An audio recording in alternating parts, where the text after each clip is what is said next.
Good morning guys. ഇന്ന് 21 days ചലഞ്ചിലെ 15th day ആണ്. 15th day. നോക്കണ്ട, ആയുഷൊന്നും വന്നിട്ടില്ല. കുറേ തവണ വിളിച്ചു, എവിടാന്നൊരു അറിവില്ല. ഉറക്കാൻ തോന്നുന്നു.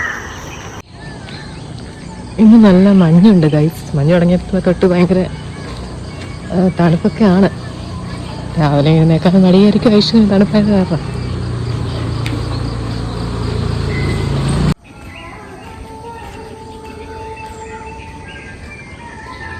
അങ്ങനെ തണുപ്പെന്ന് വെച്ചാൽ വലിയ തണുപ്പൊന്നുമില്ല കേട്ടോ. നാട്ടിലത്തെ തണുപ്പ് നമുക്ക് സഹിക്കാവുന്നേ ഉള്ളൂ. ഇന്ന് റോഡൊക്കെ വളരെ നിശബ്ദമാണ്. വൃശ്ചികത്തിൻ്റെ ആ ഒരു പരിപാടിയൊക്കെ ഏകദേശം കംപ്ലീറ്റ് ആയതുകൊണ്ട് നിശബ്ദമാണ് വളരെ. നല്ല അതായത് നാമം ജപിക്കുന്ന സൗണ്ട് ഇങ്ങനെ ചെറിയ രീതിയിൽ കേൾക്കാൻ നല്ല രസമുണ്ട്.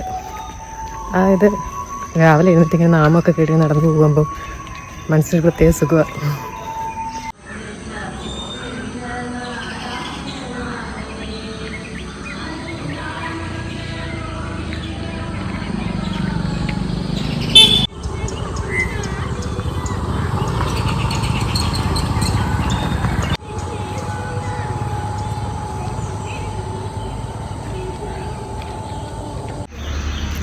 ഇന്ന് ഭയങ്കര സൈലൻസ് റോഡിലേക്ക്. വിചാരിച്ചതിനെക്കാട്ടും ഭയങ്കര സൈലൻസ്. എന്തോ ഒരു എന്താ പറയുക, ഒച്ചയും ബഹളമൊന്നുമില്ല അധികം. പിന്നെ ഇന്നെനിക്ക് പറയാനുള്ളത് റെസ്പോൺസിബിലിറ്റിയെ കുറിച്ചാണ്. റെസ്പോൺസിബിലിറ്റി ഞാൻ നെഗറ്റീവായിട്ട് പറയുന്നില്ല. റെസ്പോൺസിബിലിറ്റിയെ കുറിച്ച് നമുക്ക് പറയാം. റെസ്പോൺസിബിലിറ്റി. ഇപ്പോൾ റെസ്പോൺസിബിലിറ്റി എന്ന് പറയുമ്പോൾ ഇപ്പം ഏത് കാര്യമാണെങ്കിലും നമ്മൾ ഏറ്റെടുത്ത് കഴിഞ്ഞാൽ അത് റെസ്പോൺസിബിളായിട്ട് സക്സസ് ആയിട്ട് ചെയ്ത് കാണിക്കണം. ശരിയാ, എല്ലാ കാര്യങ്ങളും നമുക്ക് ചിലപ്പം സക്സസ്സിലെത്താൻ പറ്റിയെന്ന് വരത്തില്ല. പക്ഷേ നമ്മളതിന് ശ്രമിച്ചു എന്ന് പറയുമ്പോൾ നമുക്ക് അതിൻ്റേതായിട്ടുള്ളൊരു സാറ്റിസ്ഫാക്ഷൻ ഉണ്ടാവും. പിന്നെ ഏത് കാര്യം നമ്മൾ ശ്രമിച്ചു നോക്കിയാലും എത്ര ഹാർഡ് വർക്ക് ചെയ്യുന്നതോ എന്തായാലും ഫൈനൽ ചെയ്യാൻ സക്സസ് ഉണ്ടാവും. അതൊക്കെ തന്നെയാണ് കഴിച്ച്.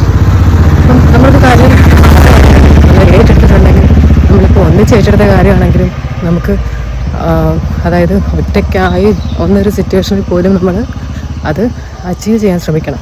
ഇപ്പം 2 പേര് തുടങ്ങിയ സംഭവം അല്ലെങ്കിൽ 3 പേര് തുടങ്ങിയ സംഭവം എന്താണെങ്കിലും ആ 2 പേര് അതിൽ നിന്ന് ഒരു ദിവസം അവർക്ക് ഇൻവോൾവ് ആകാൻ പറ്റിയില്ലെങ്കിൽ പോലും നമ്മൾ ഒറ്റയ്ക്ക് നിന്ന് ഹാൻഡിൽ ചെയ്ത് അത് സക്സസ്സിലെത്തിക്കണം.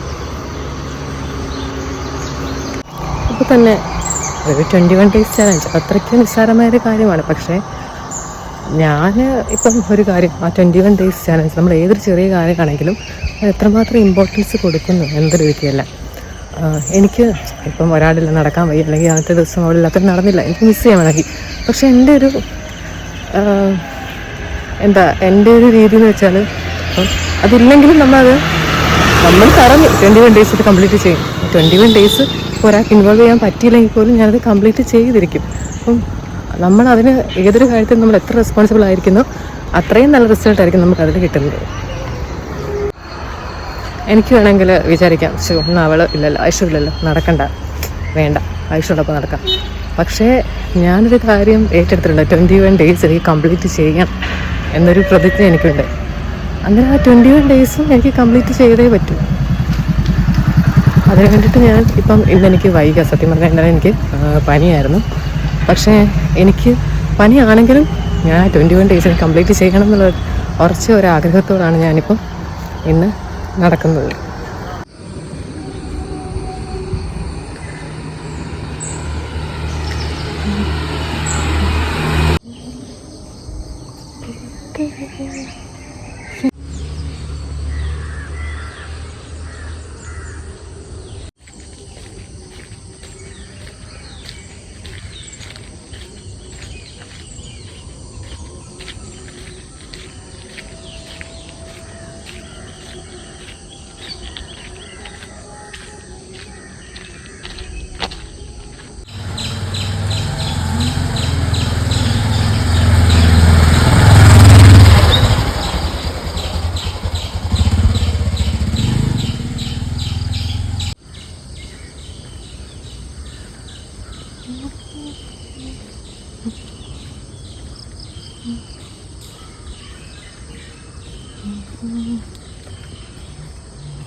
ഈവൻ ലൈഫിൽ ഒരു വർക്കാണെങ്കിൽ പോലും അല്ലെങ്കിൽ വേറെ എന്തോ ആയിക്കോട്ടെ, വേറെ ഏത് കാര്യമാണെങ്കിൽ പോലും നമ്മൾ അതിൻ്റെതായ ഇമ്പോർട്ടൻസും റെസ്പോൺസിബിലിറ്റിയും കൊടുത്ത് ചെയ്യുകയാണെങ്കിൽ അത് വളരെ നല്ല കാര്യമായിരിക്കും.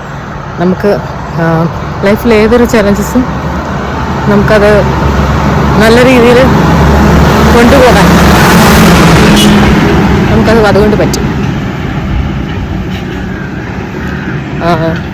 എത്ര വലിയ ചലഞ്ചാണെങ്കിൽ പോലും നമ്മളത് അത്ര ഈസി ആയിട്ട് ഹാൻഡിൽ ചെയ്ത് കൊണ്ടുപോകാൻ നമുക്ക് പറ്റും.